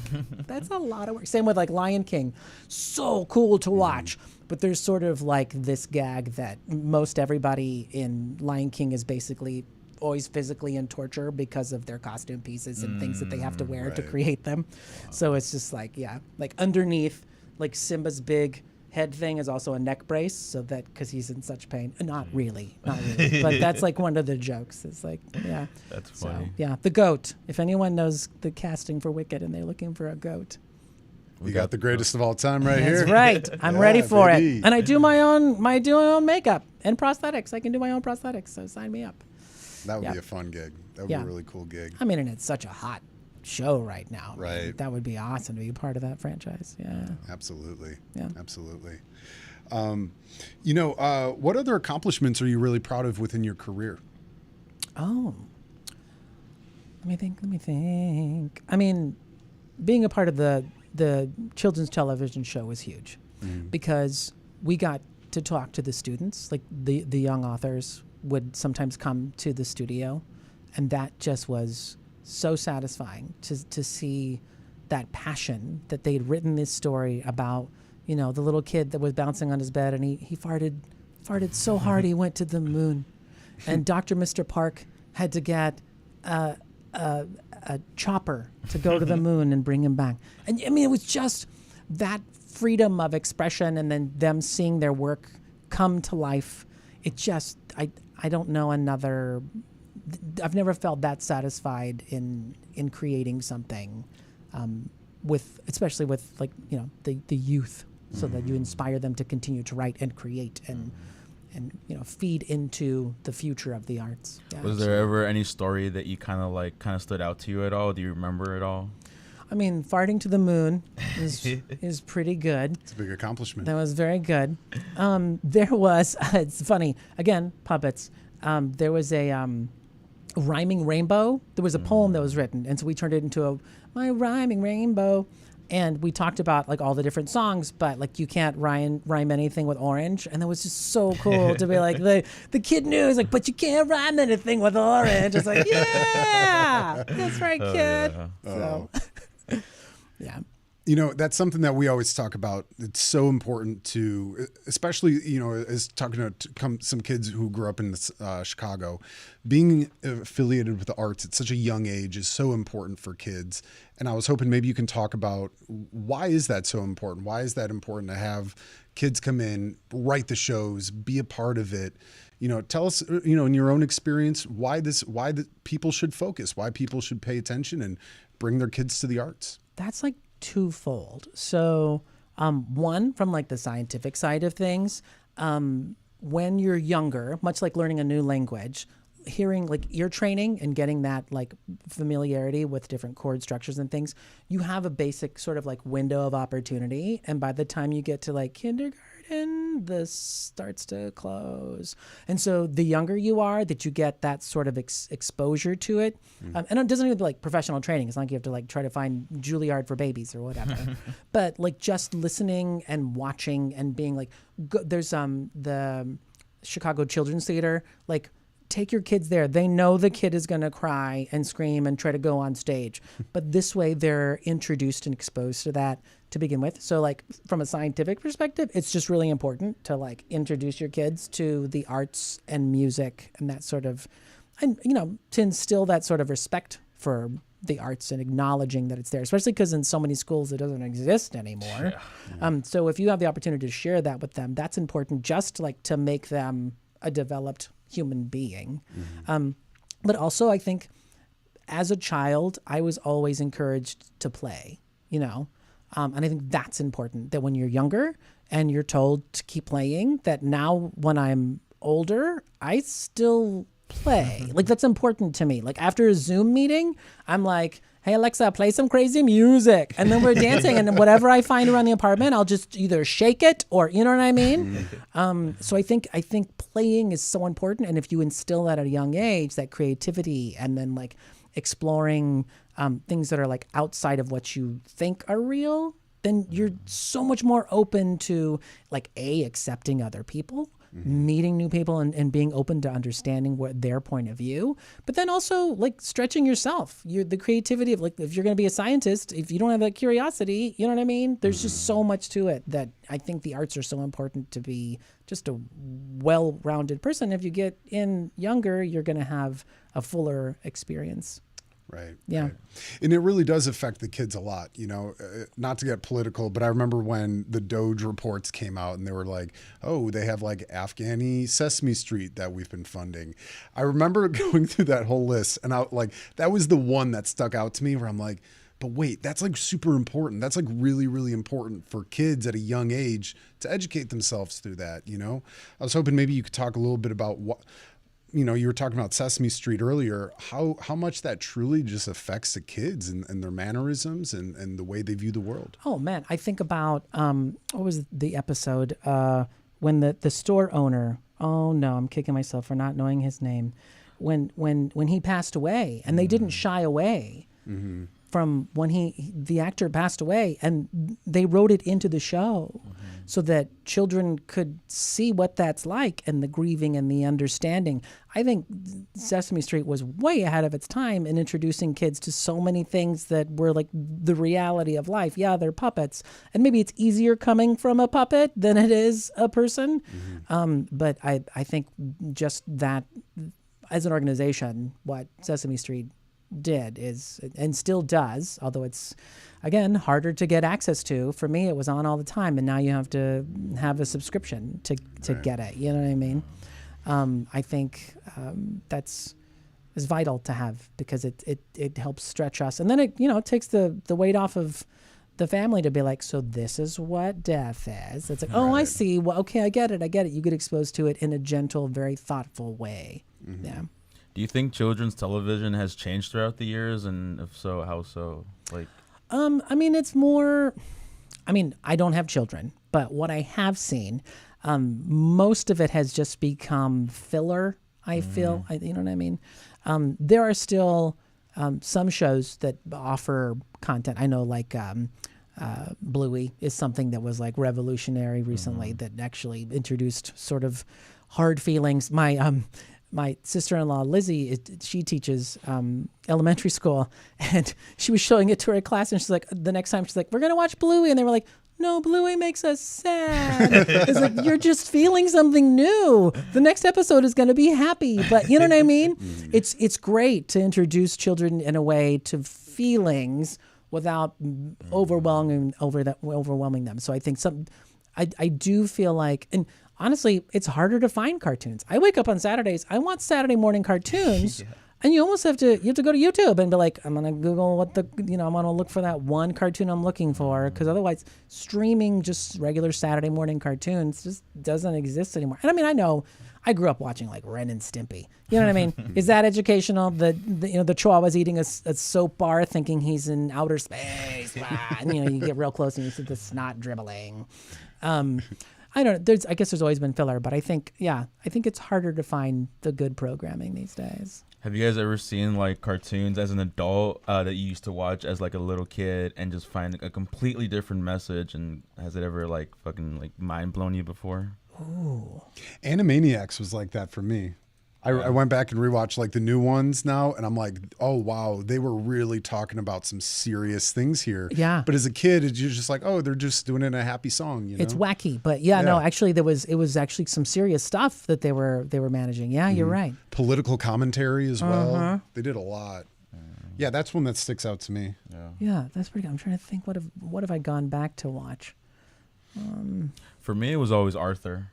Arthur, Like, yeah. They had like some. That's Like as a kid, you didn't realize the messages that just went over your head, and that you become a teenager, you get a little stoned, and then you're all like, oh, And shit. like, this is Bob Marley's kid in the theme song. Whoa, man! yeah. Life No changing. wonder I like reggae. Every day when you're walking. Yeah. Yeah, I think it is something to be said that I think kids are smarter than we give them credit for.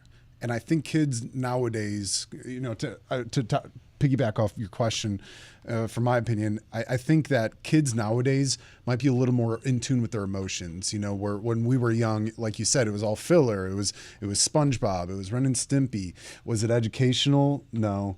Did it make you feel something? Amusement. Goofy. Yeah. Right? But it never really gave you these like facts of like, it's okay to not feel okay sometimes. And this is why. This is how the world kind of operates, I think kids nowadays are much, much more in tune than we were growing up. Like now the workforce has mental health days, you know what I mean?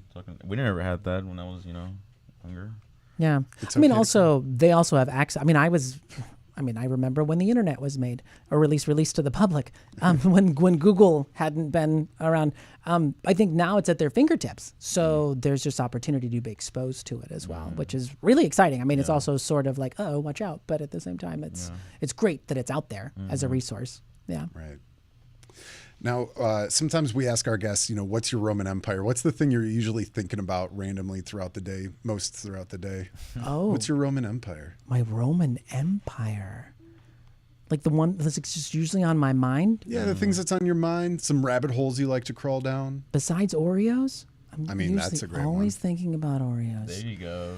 What am I thinking about? What's on my mind? Usually when I'm alone with my thoughts, I'm singing. That's kind of where I'm at. I'm always making up songs, going around, and like singing about things. Like when I'm scrambling an egg, it's a musical.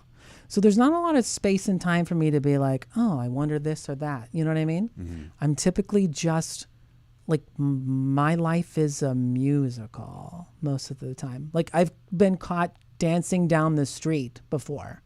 Or someone tapping me on the shoulder while I'm on the train going, you have a nice voice. And I was like, oh, I was singing? I didn't even know I was singing. But thank you. That's kind of where I'm at. I'm always thinking music. I always thought maybe I should try to write a musical. You know what I mean? Mm-hmm. It's like, there's just so much that goes into it. Not just to say like financially putting that together. But it's such a commitment. But there's always been sort of an inkling of like, maybe if I found the right story, and like something that fits my goofy, impish self to, you know what I mean? That would, I don't know, we'll see. Maybe House of Svengoolie, the musical. Maybe we'll get around to that. There you go. Yeah. That'd be pretty cool. Marbles, though. A day in the life of Marbles, the musical, I'd pay to see that. You know, and I think that's such a cool thing about the Svengoolie show is that music has always been such a big part of it. And I imagine once you came across their desk, they're like, this is the guy right here. Well, and Sarah too. Gwen Gooley writes. She's the one that Yeah. writes the majority of our stuff. It's incredible. You just tell her the movie and she's like, I know exactly where to go with this. And the next thing you know, she's written like the best 80s bop and we're all singing it. And it's like, you don't even know. And you're like, oh, wait, that's not even a real song. That's just something Sarah came up with. So, yeah, she's genius with music and a melody. But, yeah, now it's almost like we'll sit down. They'll be like, okay, so now we're going to, do, I don't know, Blair Witch. Who's writing the song? Who's going to write the song for Blair Witch? And I was like, oh, I will. So I wrote a rap that I sang with marbles. Nice. So now it's almost become every episode is there's a song that's involved. And that's why I was like, Sarah, next time you're here, let's find a piano bar. The music belongs to the show. It'd give us an opportunity to like get in touch with some of the fans on our kind of style with the singing and the cabaret stuff. I don't know. It's a great way to branch out, Sure. I mean, especially adds layers. Layers. And you're drawing more people back to the audience of Svengoolie. We were talking earlier of, people out here like really grew up with them and then, maybe stopped watching after so many years. And now with you guys, it's such a resurgence of it. And now you're bringing a whole new flock of people into it. People who maybe didn't grow up here. Maybe now you have the next generation who's going to be a part of the Svengoolie universe, Yeah, right. And I think we've been hitting 1 million plus viewers. Wow. Yeah, That's this year awesome, already. Yeah, dude. so That's incredible. don't quote me, but I think that's the last I heard is that we're really cooking, which is great. Really appreciate the fan base continuing with us and like taking the risk of like, what are these new characters going to bring? And in a way, really up until the last couple of months, I feel like we've still been trying to find our footing. But these last few episodes that we've filmed, but previously they would just air them. We would make the content and then we'd watch them when they happened. I'd have like little viewing parties actually. Yeah. But they now give us the rough cut to look at, so we can like pick up on like, oh, what's this sound cue? Because our editing team will throw in like visuals and things. It's like, oh no, that takes away from the joke, or oh, actually, we could use more gas here. You know what I mean, like that.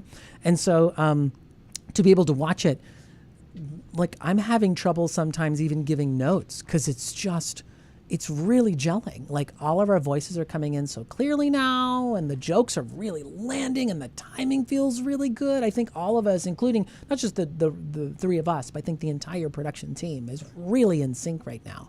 So, Is Doug Graves still a part of the music scene on the he show? still is, yeah, but not with us. But he still comes in and he plays with Rich for sure. Doug Graves, Yeah. what a legend. Yeah. What a Yeah. legend. It's fun. Again, he'll come in and you're like, oh, it's him. I don't know. There's still a little bit of a celebrity sort of, wow, Oh yeah.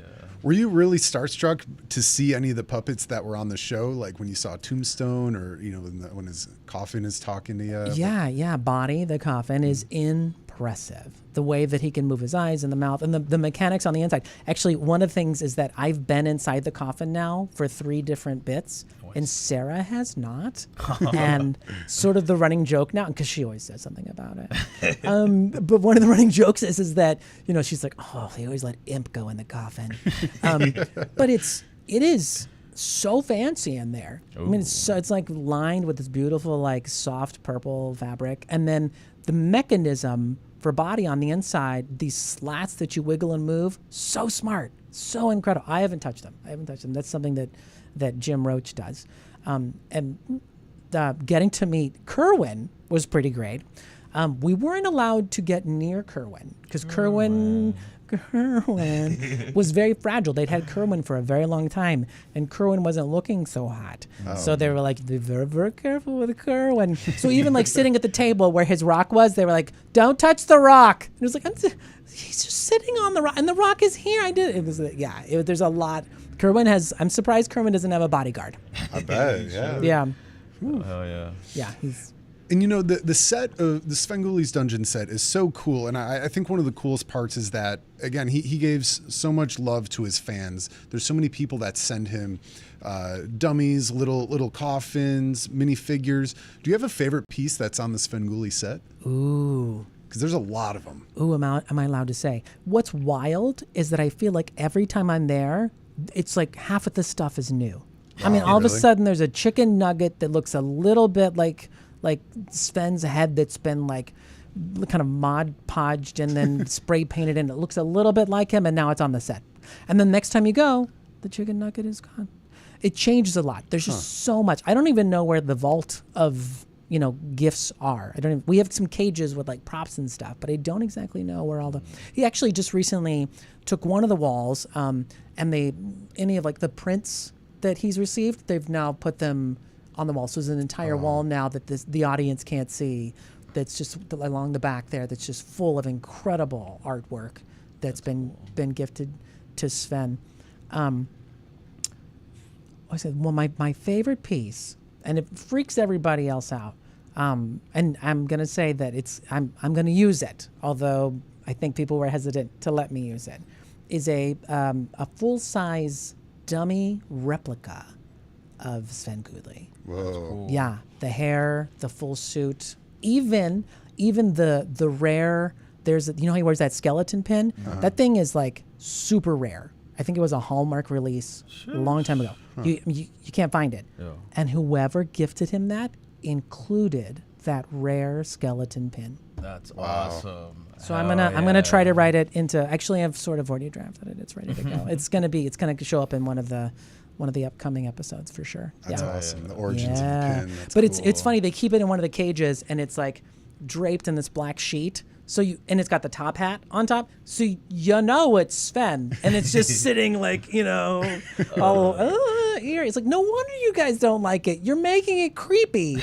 Just have it sit in the studio with us. Bring it to It's life. a great idea. So that's I'll be playing with the dummy next time for sure. Yeah. Hey, don't talk about Rich that way. Why I oughta. To the moon. Would it be too much to ask for us to improvise a 5-second scene where you throw a rubber chicken at me? I think it's a great idea. bring it on. Do you want this chicken or do you want the other chicken? We got options. I want. You want this chicken? This This chicken one. is This is more- the one. Okay. All right. We're gonna launch. I'm gonna sit over there next to you, and then just Camera's good. We're good on cam. camera is good. Yeah, it's on this camera. Don't look at me like that. Now let's see if we're both in frame. Oh yeah. Yeah. All right, now you're talking. Jay, you can come in a little more. Oh, A little more. Now you want me to womp you with this thing, or are you gonna make a run for it? He gives you full consent. Yeah. What? Yeah. Okay. All right. All right. I Cool. can sell it, bro. Yeah. Look at these. Look at that. It's Frankenstein. It is very much Oh Frankenstein. man, that's some good stuff. Yeah. Yes, sir. Such a beautiful film. This, Okay. All so right. what, Let's make with the chicky. What's our? Where we going with this? Where we starting? Give What us are you a- thinking? give us us a a thing. prompt. Give us a gonna- place. Who are or a relationship? Who are we? Okay. You're Scott. Oh, this is so You're- complex. You're a singer. You're a singer. You're destined for greatness in the world. Ooh, I feel it. Yeah. Jay's coming on to you because he's a hitman for the producer of the next big show that you want to do, and he's really not a big fan of rubber chickens or chickens in general, and you really need to lay down the pipe work. Well, that was weird. You really need to lay down the chicken work, and smack some sense into him, and end on a climactic song. Okay. Okay. Here we go. Jay, you're a henchman, Okay. evil henchman. I heard you be coming. yes, I had to find you. What do you think you're gonna accomplish here? You don't want to know. Oh, If no, I I- told you, I had to. Judging from your creepy growling hands, I have a very good idea that you're coming for my rubber chicken. I must have the rubber chicken. You're never gonna touch my chicken. What? That's right. I came all the way from. What? You think you're loaded? What? Whoa. That's right. Come down there, buddy. I'm not clucking around Listen here. you.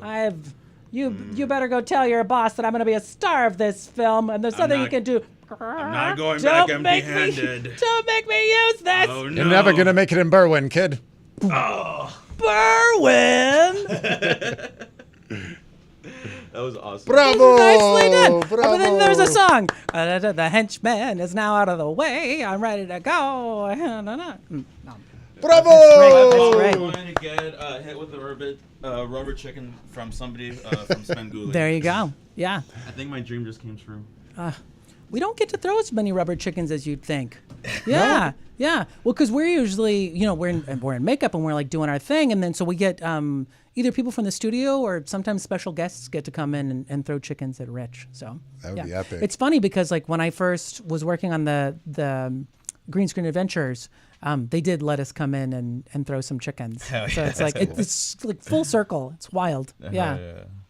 Do people throw chickens at you in real life when you're walking down the street? Can I tell you? I'm hoping it's the makeup that throws people. I will be in the studio after a shoot, out of makeup. I'm in my street clothes. I'm coming out, and someone will be coming in and they go, can I help you? Who are you? I'm like, I'm Imp. I'm on this. I'm House of Svengool. I mean, Gwen, boom, immediately. I mean, she can't go to a Whole Foods without someone being like, I love Gwen Gooley. Same with Nasty. But for me, it's been pretty low key, except for every once in a while. I was at a birthday party and I was telling a story of some kind, and someone behind me turned and goes, I know that voice. You're Imp on Svengool. And I was like, yeah, that's me. So that was cool to be recognized. And then sometimes you forget we have, there's the Sven merch, and I'm a sucker for merch anytime. I have a lot of the sweaters and things, which I really recommend. They're great quality and they're really nice. But sometimes I'll be walking down the street or something and someone's like, oh, I knew it. You're Imp. I knew it. So that's pretty great. But typically, I can kind of fly under the radar, even in the studio. Oh, shit. I know. Well, not like in the dungeon, but when like I'm walking to get a cup of coffee or something, I don't think people know it's me, which is kind of nice. Do you have like any like weird fan interaction stories at all? Weird fan. Or just anyone that sticks out, I guess. I mean, I've gotten some really cool fan art. It's interesting how dark they draw Imp. He's usually like sort of like in a Spider-Man pose on the floor or something. His wings are huge and Marbles is like hovering by him and things like that. Or it's like he's always slightly sinister, which is I think a really cool take on the character because he's so much of the clown, you know what I mean? So to think that to go back into that like dark demon sort of style is really great. I like that. Yeah. That's cool.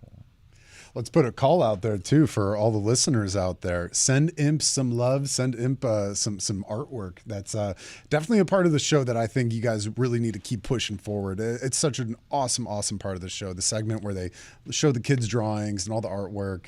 Send some Imp some love, baby. Come on. It is so flattering. We really appreciate it. It means a lot to us, and we hold it dear. I know Gwen. I keep mine in my office. I keep it behind me. I frame the stuff, and then I know Gwen does the same. So nice. Yeah. That's so cool. Yeah. So send it our way. Yeah. Nothing's too big. Well, we're getting to just about that time to kind of wrap up the show here. Was there anything else that you wanted to convey to our listeners, to all the people listening out there at home? No, I mean, really just a thank you for supporting the show and the changes that have come and just kind of growing with us and accepting what we're bringing and encouraging us. And a shout out to Sven for welcoming us to the Svenverse so generously. And, again, so much of my career has just been following what I love and listening to my instincts and that leading me to where I'm supposed to be. So if you feel that, if you have that little voice that says you should do this thing or maybe go here, do this, follow it because that's super important. Don't squelch that. Don't silence it because that could lead to something really big. Absolutely. Yeah. And it sounds like you've been listening to your intuition. It's really worked out for you. Yeah, so far so good. Yeah. I mean, I'm also highly caffeinated, so I think my intuitions are also at full speed most of the time. So, yeah. Wow. Well, Scott, we wish you nothing but the best of luck in the future, pal. Sincerely, we've been a fan of yours for quite some time, and I just want to say congratulations on the new job. You guys are really, really tearing it up. You're doing a wonderful job, the entire cast, you especially, and I just want to thank you so much for joining us on this show, and thank you for enlightening us and giving the kids at home a positive role model to live by. And I think all the words that you said here are really encouraging and very inspiring, and we really appreciate you joining us today. Well, I appreciate you having me. This is an incredible platform, and I'm honored to be here. So thanks. Keep watching the show, and thank you for your support. We appreciate it. And for those who don't know, Svengool, House of Svengool, Saturday nights on MeTV, correct? That's right. Perfect. So you guys heard it here. Go Saturday night, Me TV. Check them on out. Svengoolie, House of Svengoolie. Show some love to my buddy Imp here. And yeah, but sincerely, Scott, thank you again, man. Can it be too much to ask? Can you throw these rubber chickens at us? Oh, before sure. we Let me get the close out fried one. show? Let me get the fried. Here, we'll have Marbles throw the other one too. I'll throw one and then Marbles will throw one. Who wants the big one? I'm gonna. Lay it on. I'm gonna lob. You ready for this? Go ahead. Go ahead. All right, Marbs, you're up. You're up, Marbs. Oh yeah, here he comes. Oh boy. I know. Oh, I don't know what his aim is gonna be like. Oh, but he's really excited. He's really excited. Here we go. Here, buddy. There you go. Yeah. Good job. Good job, Marbles. You're such a good boy. Such a good thing. A good thing. Good thing. You're a good thing. Yeah, he good thing, rocks. He's a good boy. Well, thank you and Marbles for joining us. Sincerely, we really do appreciate it a lot. And again, we're huge fans. We'll be checking you out this Saturday night. Sounds good. Sounds good. Thanks so much. Thank Absolutely. you, man. So for all of you guys out there listening, we appreciate you joining us on the show. If you enjoyed the show, hit like, hit subscribe, check out some of our other videos as well. Share this video with a friend, share it with your girlfriend, share it with your wife. Just don't share it in the same group message. I think at the end of every show, we always send everybody out with a little bit of inspiration. And I think Scott said it right there. You know, if you have this little demon in the back of your mind saying you should go do something because you know it's going to be right for you, go do it. Fucking do it. Go do it. Just go do it. Get a start in it. You might fail. You might fall flat on your face, but that is a learning experience. It's a great thing. And don't wait for motivation. That shit doesn't exist. You got to be disciplined and actually do it. That's Even right. if you don't like to do it. Set a Get timer. up and do it. Set a timer on your phone. Commit a couple hours to make it happen. But remember, you can be the light at the end of the tunnel. So with that, we wish you all nothing but the best of luck in the future, and we look forward to seeing you next Wednesday. Again, we're here every Wednesday night live from Q4 Radio. Check us out, and love, peace, and chicken grease. Let's get the chicken in here for one last shot. Little chicken. We got Marbles over there. All right. Yeah.